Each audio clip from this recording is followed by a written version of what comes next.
All right. Hello, everyone. Welcome to The Struggle is Not Real. This is the podcast series where we deconstruct popular myths and limiting beliefs that hold entrepreneurs back, replacing them with more empowering perspectives and practical strategies. We're empowering our listeners to take control of their time, increase productivity, and achieve breakthrough results in both their personal and professional lives.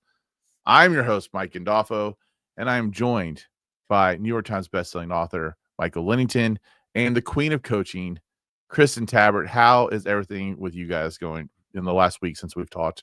How are things going? Oh, you know what? I got neither one of y'all are going to talk. No, I was waiting for Michael to say something. No, he's actually muted it. Now he's good. All right, there you go. Okay, perfect. I was just thinking about Andrew, Kristin. So it's been good, but this is kind of melancholy at the same time. Oh, sounds like y'all got some tough news. Yeah. So, well, y'all can fill me in on that later. I don't think we would probably want to air it all. No, probably not. Everything. All right. Good. So, so we are here today. I think we've got a very interesting topic, a very interesting conversation. Everyone seems to be really excited about this one.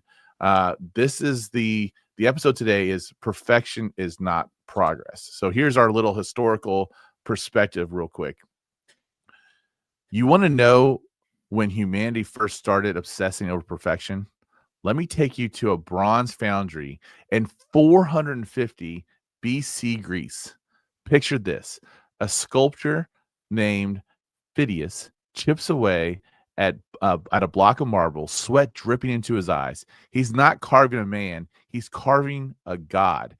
Muscles bulge unnaturally, thighs thicker than torsos, biceps wider than heads. The Riace bronzes weren't art. They were ancient Instagram filters screaming, "This could be you if you just worked harder." But here's the kicker. Phidias would sabotage his own work. A chipped ear here, a crooked toe there. They called it aporia, a leak of imperfection to appease jealous gods. Does that sound? Many of you entrepreneurs add intentional flaws to your pitches. Oh, this slide's rough, just to avoid the crushing weight of actual expectations. Kristin? This talks to me about self-deprecation and how that's kind of today's version of aporia in the aporia in the Greek. Get that perfectly before you can say it, Kristin. Yeah, aporia. Aporia in the Greek times. But it actually serves a purpose, because what it does is it helps us to manage others' expectations of what we're doing, what we're thinking, what we're saying, potentially teeing it up for softening the criticism we might be facing. So it provides a psychological buffer against fear or failure or judgment. So all that is fascinating. So we're going to fast forward from ancient Greece to the 15th century England. And here we have Marjorie Kempe, the history's first documented burnout. She wrote memoirs of fasting until her ribs cracked and weeping so violently she got banned from churches. What was her crime? Chasing spiritual perfection in a world that kept moving the finish line. The church called it theosis, becoming godlike through suffering. Today, we call it grind culture. Swap hair shirts for Slack notifications. In 1765, James Watts's workshop reeks of coal and ambition. His steam engine fails 25 times. But each failure isn't a flaw, it's a feature. The Enlightenment's dirty secret?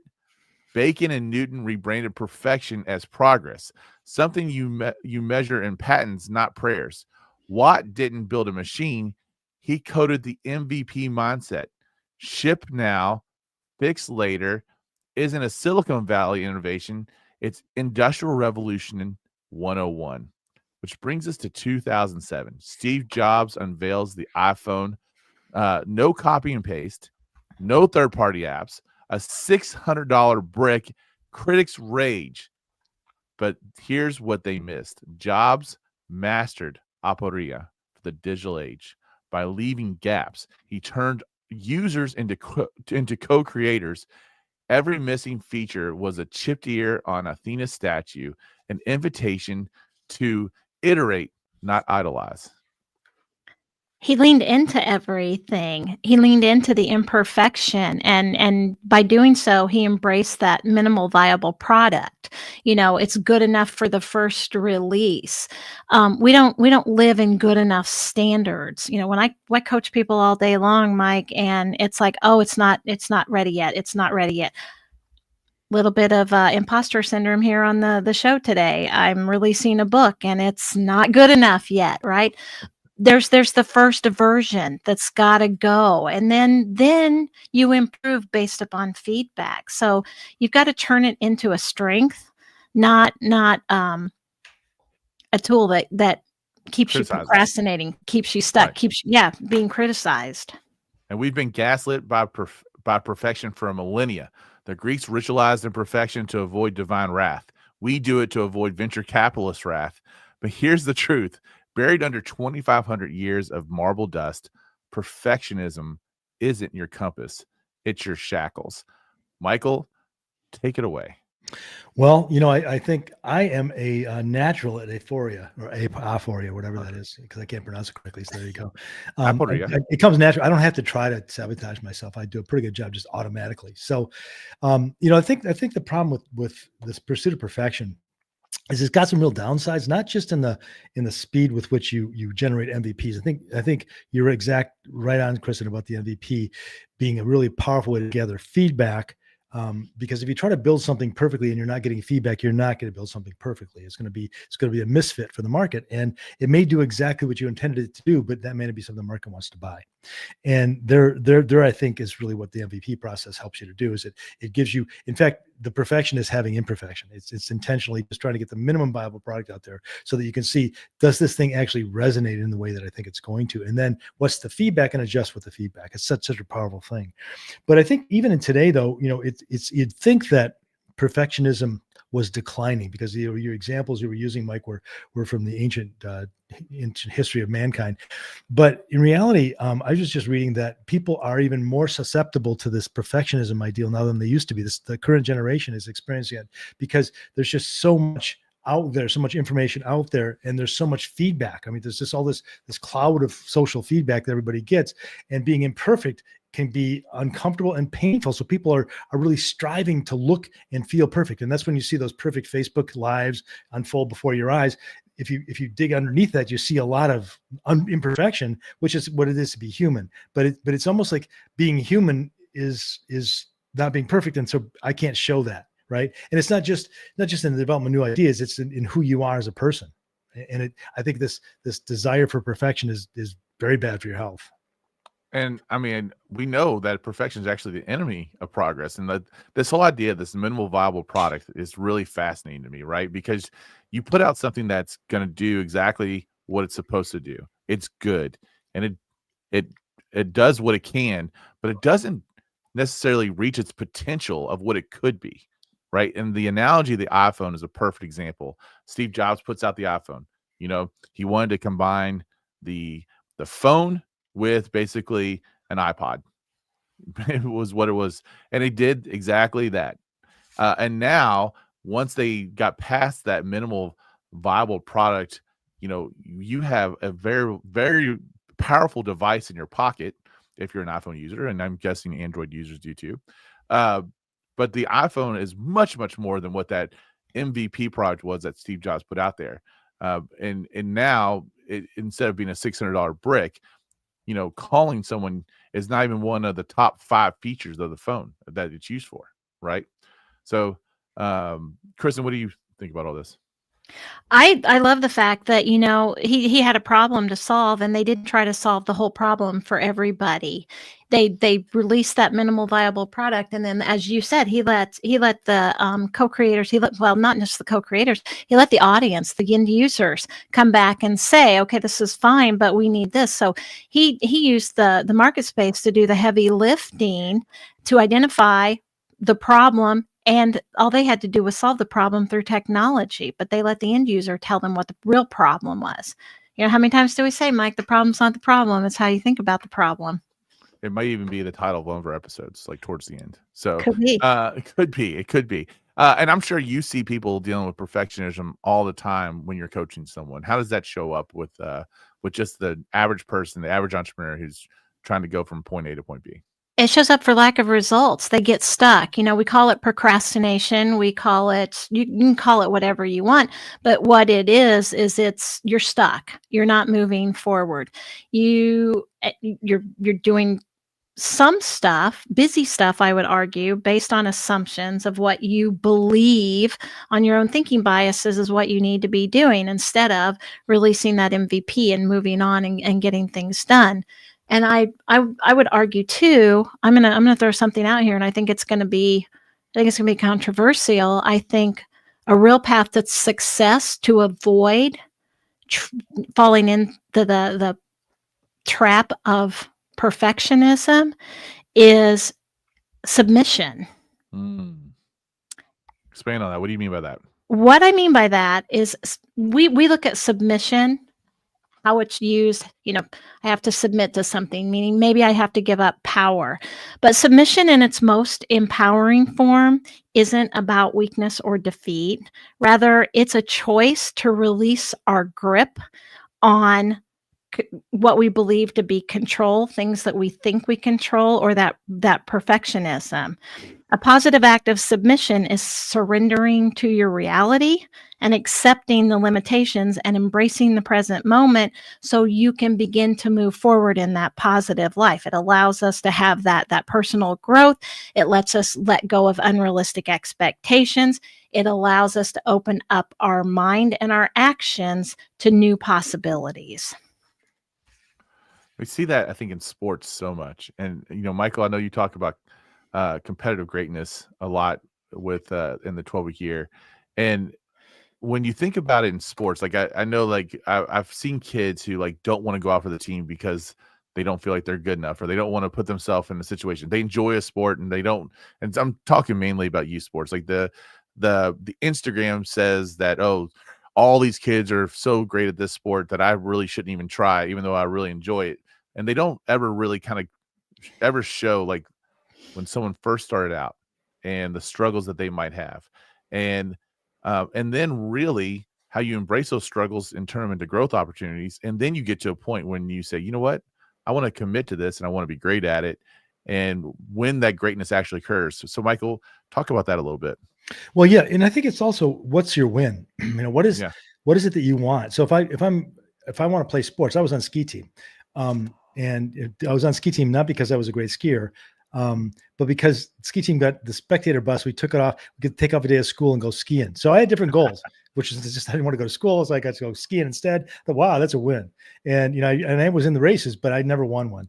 But my point in that is that not that that's what you should do, but that, there's different goals. So if my goal is to be the number one draft pick in the NFL in 4 years, or 8 years, whatever, that's a pretty big goal. Not that you shouldn't have it, but there's only one number one draft pick. So there's got to be other motivations. And I think just the experience, the growth that happens personally when you engage with something that's difficult, the changes that happen inside you, the benefits that you can acquire from challenging yourself and stretching yourself. And sometimes, you might actually be the number one draft pick. That does happen, but there's other things that come out of that, your intentions. And I wanted to jump back to something you'd said earlier, because I read a book that I still think about today, a number of years ago, by Jake Knapp, who was a Google guy. I don't know if he still is or not, but I think he was part of Google Ventures at one point. But he wrote this book called Sprint. And it was, you sent that to me. Yeah. And it's basically, you build and test an MVP in a week, right? And you've got an agenda for each day, and you can only go so far.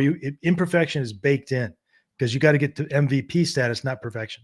And so it really forces you to have an openness to having an MVP so that you can test it, right? And then the cool thing about that is that you learn a lot on the way. But if all you're doing is thinking and not acting, your learning is inhibited, right? But when you start to build and test stuff out, that's learning. But then when you show it to a prospect or an ideal target, right, they give you feedback you never anticipated. So then you can go back and put in their feedback, which is client feedback, in ways you wouldn't have done before. So it's almost like the MVP is the ideal product, right? Because it helps you learn as you go through it. And I love what you were saying, Kristin. It's just that there's this kind of mental journey that you go through.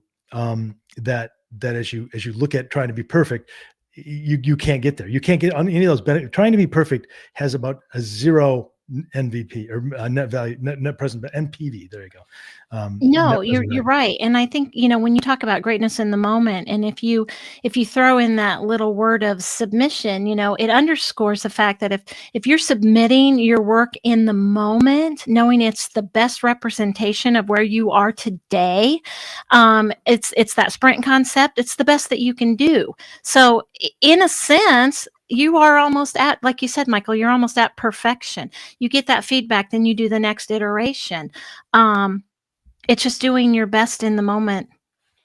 And I want to look at this more from the concept, because you're writing a book, or you wrote a book. Technically, I guess I've written a book now too. We're both in that phase of like, are we putting it out there, right? And I think that this concept that comes through Sprint is extremely it's real. Like we put together a product, and there's some insecurity behind the product and whatever else. But at the end of the day, like, until we actually get feedback from readers who look at things from a completely different perspective than we do, who are from a completely different environment, who are gonna take what we wrote, even though maybe we wrote it with a certain perception of like how we thought it was going to be perceived, and it could be perceived completely different. And until we do that, until we take that leap of faith and understand that the whole purpose of this is to learn and to improve it, it's not a reflection on who I am. The reflection on me actually comes from what do I do from the market feedback that actually comes my way. That's it. You're already getting market feedback, Mike, because you've already let some people have a glimpse into your book, as have I. And that is why I'm at the phase I'm at right now, because the editor who had the book now said, okay, the feedback that you got from people you trusted, you got to this point. Now we have to chop it and kind of formalize it and make it a little more. And so the feedback's there. It's not about the end result, the book launch, or the, getting it on Amazon, or the book tour, whatever it may be. It's we've been launching that MVP in multiple iterations along the way. And if you remember, it's never about we're done, we're not finished. Yeah, exactly right. And Michael, did I say that backwards? We're finished with the iteration now. We're not done. There will be other things that keep coming. There, I said it right. And by the way, if you're interested in trying to write a book, this book cohort that we did, that Michael puts on with Trevor, is phenomenal, and we can post some show notes, some stuff in the show notes if you want to explore that more. But Michael, the same thing happened when you all wrote the 12-week year, right? Like, you all had a minimal viable product. It actually wasn't called the 12-week year, right? Right. So this is it right here. Periodization, 12 weeks to breakthrough. We're just marketing experts. Periodization was the best title we could have come up with. People thought it was a gum disease. We'll talk about that journey a little bit. Like, just talk about what was that minimal viable product, and how you all took the feedback from the people who read it, and what you all decided to do with it from there. Absolutely. Yeah. The reason we wrote the book was not because we wanted to create some kind of a perfect product. We were just trying to get our message out there so people knew what we did. We had a kind of unique consulting practice, and it was hard to explain. And you do a cold call or something, and in 5 minutes in, at least with me, they were ready to get off the call. So that wasn't effective. And so we needed a way to explain what we were doing with our clients. And so, you probably know I used the 12-week year. So we wrote our book in 12 weeks, and it was 42 pages long, and it had errors in it. We called it periodization. People thought that was a gum disease. And so it wasn't the ideal product, but we sold that version, and then we renamed it. But the two self-published versions, we sold a couple 100,000 copies, and all of our clients came through that book. In fact, we're here today, Mike, because of that book. Yeah. Yeah. And you're here listening to the audience because of that book. It may not be a positive for you, but there you go. So, and I hope it is. But I think that's the thing, is that you've just got to get stuff out there. And that was 42 pages long, and it wasn't meant to be the perfect product. So when we write books, we actually write a MVP. That's what the book, the company I'm part of, that Mike was talking about, Profitable Books, we call a lightning draft. What we help people do is create a lightning draft, which means you get it done as quickly as possible. It's not a perfect book. It's got good grammar and stuff, but it's not the book you'd write if you had a lot of time. right? If you had years and years and years, it's not the book you'd write, but it's the book you'd write that solves your problem. And that's, I think being able to let go of perfection is a requirement for success. I feel like, had we tried to be perfect, we wouldn't be here today. And when you all when you all wrote periodization, then was there any kind of imposter syndrome that existed, or were you all just had such a different methodology of what the purpose was of that anyway, that it didn't really even creep in? Like, you were just trying to explain what the process was? That's a really good question, Mike. And I'd say we didn't have the imposter syndrome because we'd been using it and had been working with our clients, so we knew that it worked. So we had the validation. The imposter syndrome came before the book. It's when we actually had our first few clients. So we really know what the hell we're doing here. But the book didn't have that, and I think that also helped because there was two of us. So we would validate. We were kind of doing the feedback back and forth. So we weren't just doing this in isolation. But I think that book was intentionally quick because we had to write in 12 weeks because that's what we did. And you never thought it would become what it did. Oh, that was never the expectation. We weren't sure if we should print 50 or 100 copies because they'd be ended up in our basements and our garages. So and thank God we ended up selling them. Literally, thank God. Kristin, were you going to say something? I was just going to use my own little story with my own book. It's not, when I talk about imposter syndrome, like Michael said, it wasn't imposter syndrome for them because they were implementing, they were executing what they knew.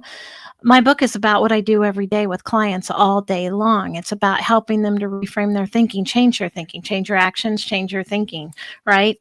And so when I think about that, it's not about that. It's about coming across as its insecurities as a writer, as an author, and it's not when the book is published that makes you an author. I became an author the day I decided to put my expertise down on paper.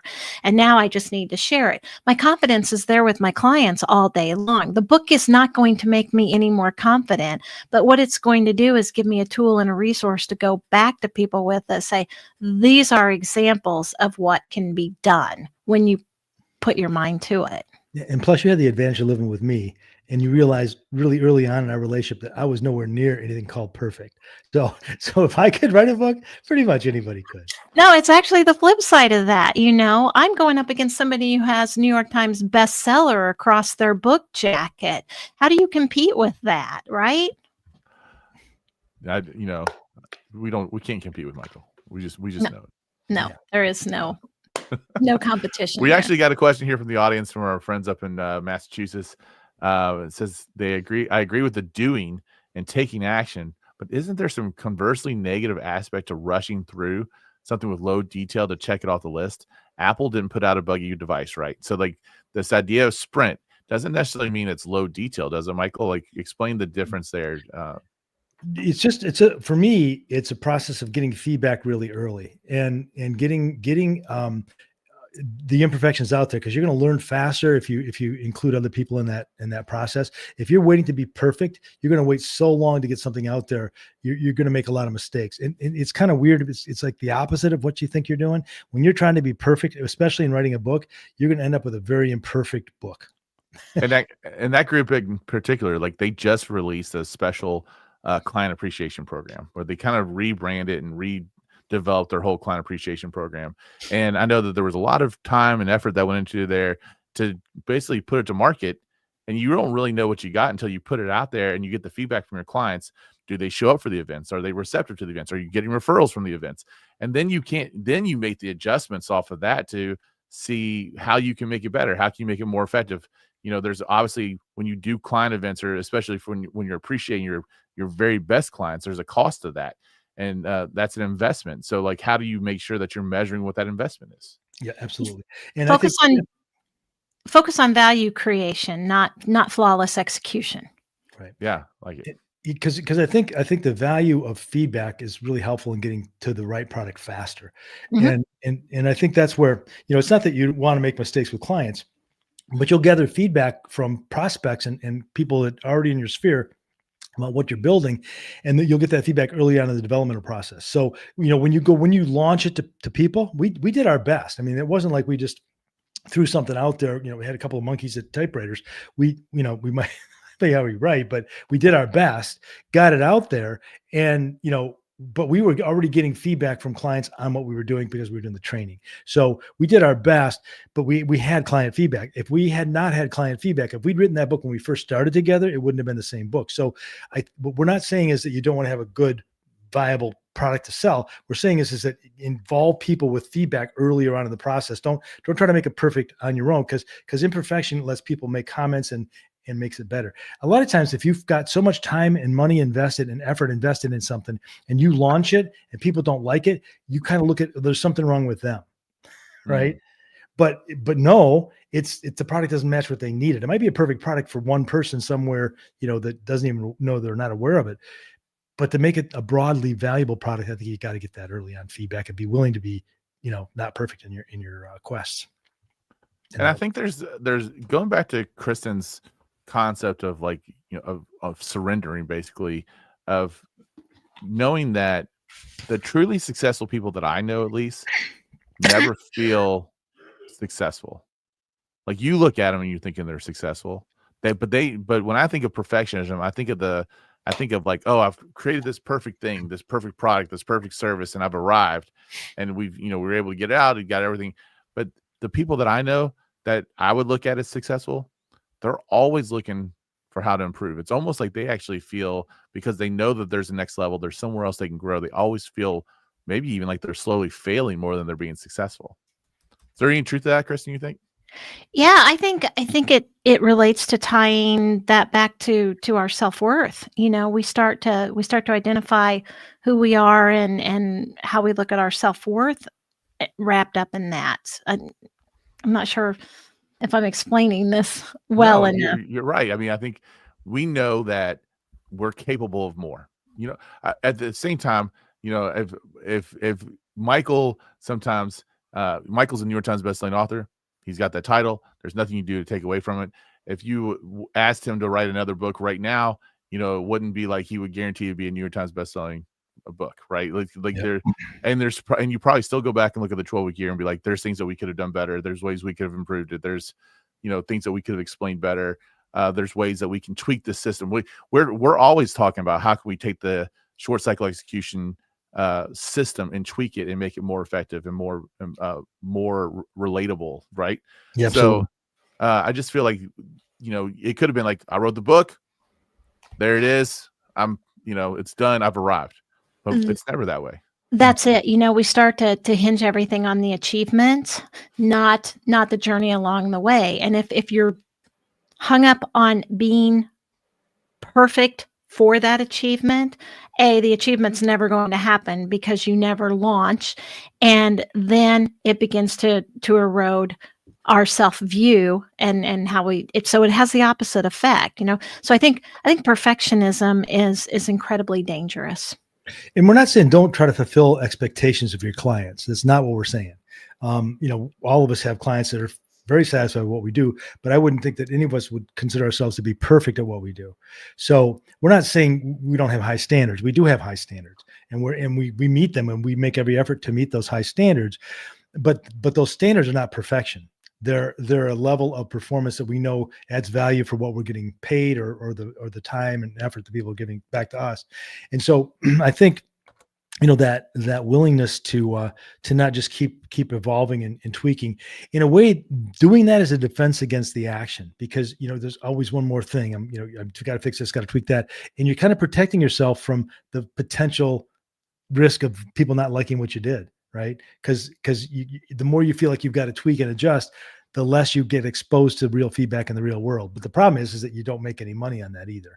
And I think that's the challenge for a lot of people, is that we high standards. Absolutely. Mike, you've helped us buy and sell a house, and both sides of the transaction. And you were perfect. We loved what you did. When I say perfect, there was nothing that we felt like you guys didn't do at a very high level. And we'd use you again you may not want us to, but we'd use you again if we move and need to buy a house. So here's the thing. Were you perfect? No. Did you meet every expectation and go beyond our expectations? Yes. Right. And that's important too, Kristin. I think you have to distinguish that perfection and excellence are not the same thing. Oh, no, not by any stretch of the imagination. Like No, you can deliver excellence and it doesn't have to be perfect. Right. Right. And it's realistic. And then that realistic expectation then allows you to pivot when you need to. It's it's all about focusing on the effort and how we can improve. And that's exactly what I think of when I think of the difference between excellence and perfection. Is like when you are trying to deliver excellence, like you're constantly thinking, how can I make this better? What can I do to improve? And perfection, I think how can you improve on perfect? You can't. That's it. I mean, let's throw this out here. If something's perfect, that means it works for everyone all the time. That's not realistic. Every situation is different. Situations evolve. People evolve. So perfection is. We just need to chuck that word. It shouldn't even be in our vocabulary. All right, let's go ahead. Let's sum this thing up. Let's get some actual takeaways, Kristin, of what you need to do to help people overcome the concept that they have to be perfect and get them on the path towards improvement. So we've talked about a lot of these interspersed in through the conversation, but there has to be realistic goals that focus on effort and where we can improve. Having those constant and regular feedback loops allow those to happen. We need to celebrate small wins. Sprint is a great platform to do that. We're taking steps, we're evaluating, we adjust, we move forward again. Those feedback loops are always going to be telling us where we need to go and recognizing the incremental progress that comes along with that. We talked about how that ties in with greatness in the moment. It doesn't happen when you have the achievement, you've written the book, it's hit New York Times bestseller. Greatness happens the moment you decide to take action. And once you begin to take that action, those incremental steps get you towards where you want to go. Have compassion and grace with yourself when you do fail. Don't use self-deprecating tactics and behaviors to buffer honest feedback designed to help you improve. But when you set yourself up for that already, you create self-fulfilling prophecies. And then I said it before, focus on creation rather than what we believe to be flawless execution. Steve Jobs is a perfect example of that again. Look at the $600 brick with musical capabilities. And now we have a device that has more computing power than, we can do on our phones what we do on our laptops all day long. And that was all based on feedback. Michael, we appreciate our audience coming around for our MVP. This episode, this podcast for us in a lot of ways is an MVP, isn't it? Mm-hmm. Oh, it certainly is. We so then this topic, right? So we did some research, and Mike is very well read. So we got some good stuff from history, and then I did a fact check on some stuff, and then I realized, oh well, there's different opinions about some of this stuff, and it's kind of interesting because this podcast we would not have started without the initial perspective, because everybody here believes perfection is not progress. I mean, we all agree with that, and we know why we agree with that, because we've had lifetimes of experience where that's true, right? And so it caused us, though, we had this first version of it, then we kind of got a little bit iteratively better, but the point is that you can't ever get to perfection. We had to launch this in kind of some dynamic of understanding the concept ourselves, right?